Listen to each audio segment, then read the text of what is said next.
Magandang gabi po sa lahat mga kao. Ngayon po mag-change oil tayo. Unang change oil ni XRM motor. Gamit po itong size 17 na pangkalas. At maglalagay po tayo nag-ready tayo ng malinis na patuluan at salinan ng langis. Ito po yan gabi. Importante po na gabi. Tingnan natin kung kasya. Sukat.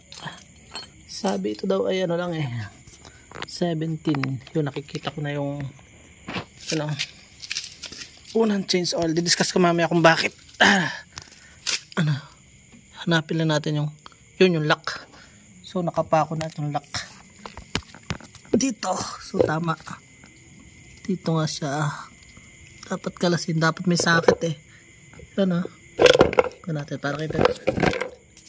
Yan, ito po. Tingnan natin kung sukat. Katulad din lang yun ng motor. So ito yan, hoping na sukat yun. Ayos. Isusuot lang po doon at hihilahin pa ganon. So didiscuss ko muna sa inyo kung bakit kailangan gawin itong change oil sa napaka-agang panahon. So sa pag-change oil po dapat malinis. Hindi pa naman gas-gas siya. Mga paltik lang ng ulan yan. So malinis pa po yan. Ilang pa yan wala pa isang buong nagagamit. Tingnan nyo po ito mga kawaw. Pakita ko sa inyo, sabi nyo na may niloloko kayo. Yan, fully digital. 57 medyo yan bakit change oil na 57 yan dito 57 kilometer pa lang no camera tricks po yan. Yan ay talagang 57 kilometer. Yan bakit mag-change oil? So yan po pinayo sa akin nung mga palakibigyan tayo, pinapayo sa atin ng tama. So kung gusto mo tumagal ang motor mo, change oil mo agad. Huwag ka namang hinayang. Yung sa vlog natin pinaliwanag natin dahil nga nandun ang buhay. Importante yung unang bagsak ng mga tatal, ang tawag namin dito sa Mindoro, tatal, yung mga waste particles sa engine, yung unang gas-gas nung piston na nagaganyan na siya, nagrarab sa bawat isa. Pag nasira yon at natanggal yon at iikot uli, ma-avoid nito yung kung matatanggal mo yung pagkagasgas pa ng ibang spare parts sa loob ng engine. Yun po yun. Hindi naman yan tinuturo po ng mga kasa. Natuturo sa inyo ay 500 kilometers, 1,000, so yun. Pero sa akin, dahil natutunan ko yun, gusto ko lang ibahagi sa inyo at ayaw kong sarilinin, edi yung maniniwala po ay may laya po tayo. Bukas, so gabi po dapat. Bakit? Para tumulo po ng maganda yung ating langis at maiga, Ngayon po ang logic nun. Nagsa-set up ng camera dahil tayo po ay mag-drain na. So para magdamag, maganda yung tulo ng ating langis at hindi magkaroon ng tera. So tara na, sana madali ito. Medyo mahirap yan dahil bagong change oil. So lagyan natin ng date. So January 25 po ngayon. Ang pagpapalit po ay, set up ko lang. Ang pagpapalit nga po pala mga kawaw ay wala sa hindi pwede ang buwan, lalo pag mga una, lalo na kung hindi mo naman ginagamit. Mas mabuti yung sundin natin yung nasa sa manual. Pero dito sa una, wag po natin sundin yung manual dahil kung gusto mong tumagal, yun ay kung gusto mong tumagal. Ulitin lang. Wag po doon sa kabila dahil doon iba yung tornilyo makakalas natin doon. Uy, mukhang sobrang dali. So easy. Ikako na lang natin yan. Kakamayin para makita nyo. Tapos yan, pwede na lang natin gamitin pang kadena, Kung nangihinayang ka naman, pwede mo siyang tawag dito i-filter. O, kita nyo may itim na rin. Itim na agad o. So napakaselan. Huwag kang magtitiwala doon sa sinasabi ng kasa at ng mga mekaniko na 500. Dapat talaga basta yan ay pag sinala mo yan, makakakita ka dyan ng mga particles na dapat nga pagkalabas basta nakailang kilometro ng takbo, change oil na. Yung akin dati yung Honda Civic kong ginagamit, yun, 7 years old na. Standard po ang block, walang palit-palit ng piston, ring wala din. So yun. At hindi lang po dyan ang buhay, marami pa. Yung mga air filter, yun, marami po tayong dapat malaman. Disclaimer, tayo po ay non-expert mechanic. Tayo po ay nag-share lang ng wisdom. Kung maniwala po kayo, salamat. Kung hindi, hindi ko naman kayo pinipilit. So bukas papalitan ko po ito, tatakbon ko na agad sa pabundok. 800 ml lang po ang kailangan dyan. Pinagtanong ko rin yan, nalilito yung iba. Bukas ulitin ko ulit ito, 800 ml. May bumagsak na bumugalwak. Mas maganda kung pinapadyak-padyakan natin ito. Tapos kinabukasan ay pwede mo siyang hanginan para sa pasiritan. Kita nyo? Sumisirit siya. Tigas ng kanyang kickstarter. Yun.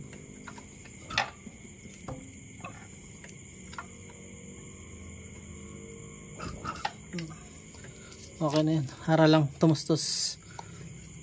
Maganda at paggabi talaga po. Palamigin nyo po. Huwag nyo change oil ng mainit. Maglulus po yung ating thread. Pwedeng masira. So abangan natin bukas. Pakita ko sa inyo. Gagamit tayo ng panel bukas. Atin po itong change oil. Samantala iwanan ko siya magdamag dito para bukas drain na drain siya. Kita nyo, ang itim bagong bago pa, 57 km pa lang. Sana mas maaga ko pang pinalitan. So hindi na nakapanginayang ito. Talagang palitin. Dapat siya malinaw na malinaw pa. Kasi nga masilan yung unang pagpapalit ng langis. See you bukas. Tayo po ay magpapalit bukas. So yan, magandang buhay po muli mga kawaw. Dito na tayo. Good morning, good morning. So tayo po ay mag-change oil na. So ito na po yung kanyang yung kanyang pansara. Bubuksan lang natin. At atin pong gagamitan ng bomba. Dahil wala po tayo nung electric Mas maganda kung may electric tayo. Ito yung panukat niya. Dapat maximum dito sa taas na ito. Ito yung minimum. Tayo naman sumunod sa sukat na 800 lang. Ilabis ng konting-konti lang. Tingnan nyo, pakita ko sa inyo itong nangyari kagabi. Kagabi ito yung nilatak ko. Yung hinipo ko yun yung sisira. Itim ganyan po ang makina pagbago. Yan ito. Man siya matigas siya. Makunat-kunat. Mga particles siya ng yan latak-latak. Baka may mga particles yun yun pa mga particles po yan na may itim ito matigas to, sure ito. Yung isa baka nalaglag lang na pintura. May mga maliliit at baka may yun yung mga may itim na yun yan ang sisira yun sisirain niya ng makina kahit maliit lang. So hindi ko nalalagyan ng takip, pero baka may makuha pa tayo. Ang gagawin lang po dyan is bubumbahin ito para sigurado. Magtatag-tagad yan ilalak natin yan, gaganyan natin. Takpan natin ng damit kung may malinis kang damit. Huwag nyo nga po palang kalimutan gumamit nito. Ito ay panel. Mura lang ito. Wala pa itong 50 pesos. Para wala pong sayang. At walang malaglag na At ito naman yung panlock natin. 17 lang po ito. Size 17. Huwag nyo pong kalimutan itong washer. Ito po yung nalalaglag kagabi, nalaglag. Nalimutan ko may washer nga pala. So ikakabit muna natin yun. Pero bago yun ay kailangan mapasirit natin itong mga tera-tera. Takpan na lang natin ng kahit papel kung walang tela. Ako mahagilap na tela. So yan para lang wag sumingaw yung hangin. Yun, ang dami pang sumirit. Pakita ko sa inyo pag binubomba, papakita ko sa inyo. Tingnan nyo po mabuti pagka binubomba. Yun sirit. Malaking bagay yan. Kaya kung may makina kayo, mas maganda. O magdamag na yan, pinasirit, pinatulo, mayroon pa rin. Mapupersa yung mga tera-tera dyan So buti na lang may bomba tayo.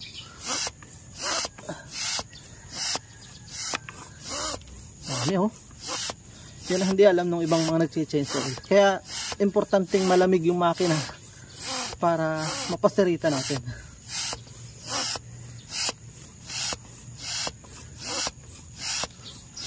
Dami dami patak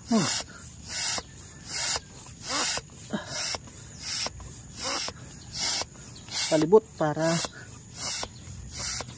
dami pangalay din. So ganyan po, kung may concern ka sa gamit mo, alamin mo yung mga technique, hindi lang change oil agad, sagadin mo na. Ganyan po tuwing mag-change oil kayo. Hindi ito ginagawa ng ibang hindi alam. Basta kakadating isang oras lang pahinga, change oil na. Yung tornilyo mo ay pwedeng maharus, loose thread. So tinuturo ko na lang po sa inyo yung mga technique, yung mga sekreto na hindi nagagawa ng iba. Maaari ito ginagawa na rin ng iba. So yan, pwede na yan kasi magdamag na siya. I-train lang natin. Yung huling patak ay pagka mabagal na bibilang ka. Pag sobrang bagal na at nawawala na, importante kasing madrain siya hinihingil ako doon abangan natin makuha yung huling patak. So yan, wala nang napatak. Pagka bungilang ka ng mga 2 minutes at walang napatak, ano na yun, drain na yun. So lalagay ko na po nito itong pinakalock niya sa ilalim. Pag ganun po ito yan. So pagka bumagsak, hugasan natin, tanggalin natin yung dumi dahil babalik yun sa makina. Delikado rin po yun, yung duming buhangin. Silipin natin, baka meron. Ingat. So hindi natin may pakita sa inyo, wala tayong underground camera, so hawakan lang natin. So yun, pag ganun yung pagsara, pagpabukas pa ganun, nalilito ako sa left and right yan parang right yata ito. Yan, kumapit na siya sa ilalim. And then pag isasara po natin, huwag masyadong sarang-sara. Lahat ng sobra ay masama, sakto lang. Pag nahakab na,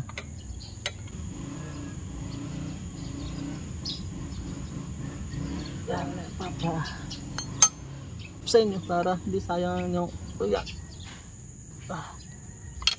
ang balik. Yun, yung basta humakab na po, pwede na yun. Tapos lalagay po natin to. Ito hindi po sinasabunan, sa una lang pagka so yan, katulad na sinabi ko, kayong bibili ng 800 ml, bumili po kayo ng 1 liter. Ito yung pamalit natin. So yan binawasan ko lang, may labis pa nga yung kaunti doon. Okay lang yung medyo labis, basta wag lang kukulangin. So yung tera, gagamitin ko pa rin sa kanya or doon sa isa kong motor bago ko ibenta. So sasalin na po tayo, butasin natin ng dalawa, taas at baba. So dahil may butas na yan, may panel tayo, tanggalin na natin para mabilis dahil sa magbibideo pa tayo na ba't may marami pa tayong gagawin. So huwag na natin patagalin. So ayan, hindi matatapon. Yan, ako natapon pa. Kita nyo may panel ang tapon pa, sayang. Anyway, may labis naman ito. Dahan-dahan na pa bigla po.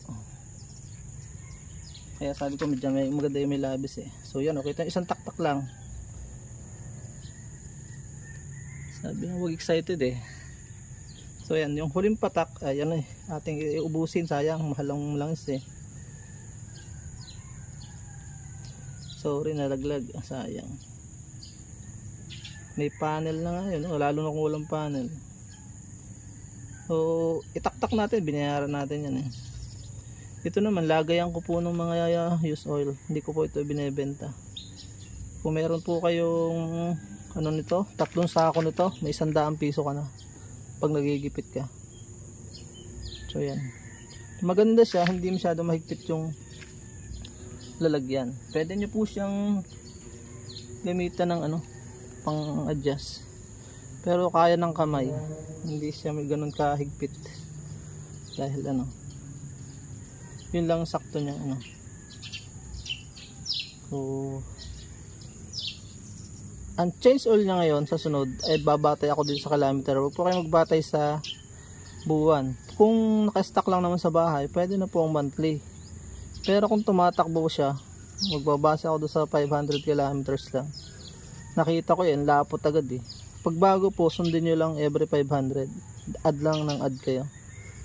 And then pagka medyo naluluma na, pwede na ang 1,000 kilometers. Nasa sa inyo yan kung gusto nyo tumagal ang makina. Walang violation yun kung mas maaga. The more na maaga, ay the more na mas maganda po ang tibay na ating makina. Hope may natutunan po kayo. Yun po ang sekreto nun. Kaya dapat i-change oil ng maaga. Dapat nga mga 3 kilometers lang eh. Ang itim agad eh. Kita nyo naman yung change oil ko. May mga particles na matitigas. Delikado yun. Iikot yung sisirain ng ating mga engine parts sa loob. Hindi yan alam ng iba. At hindi naman sasabihin para madaling masira yung sasakyan. At bibili po uli kayo. Ganun lang kasimple yan.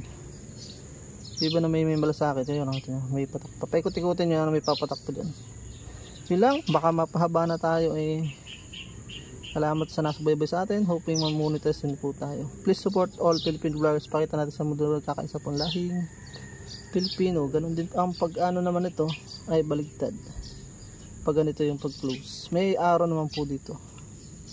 Close. So 800 po ha. 800 lang gagamitin natin.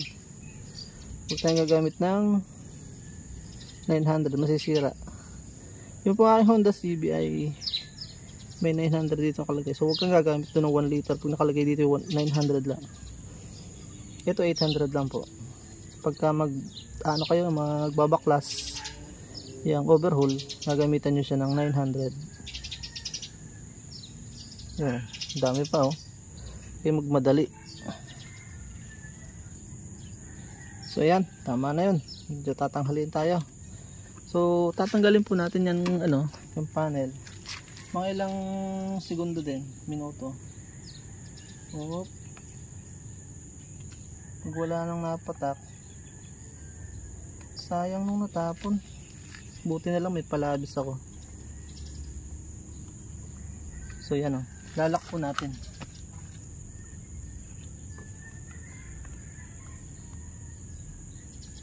Pag ganun pala yung lock, pag ganun yung ano, sara. Katulad din ng paglalak ng iba. Kaya maganda kung yan o, may open na nakalagay. Ito is close. Kung gagamitan din natin para mas mahigpit, gagamitan ko po yun mamaya na ano. So yun, maraming salamat na may natutunan kayo. Paalam and God bless.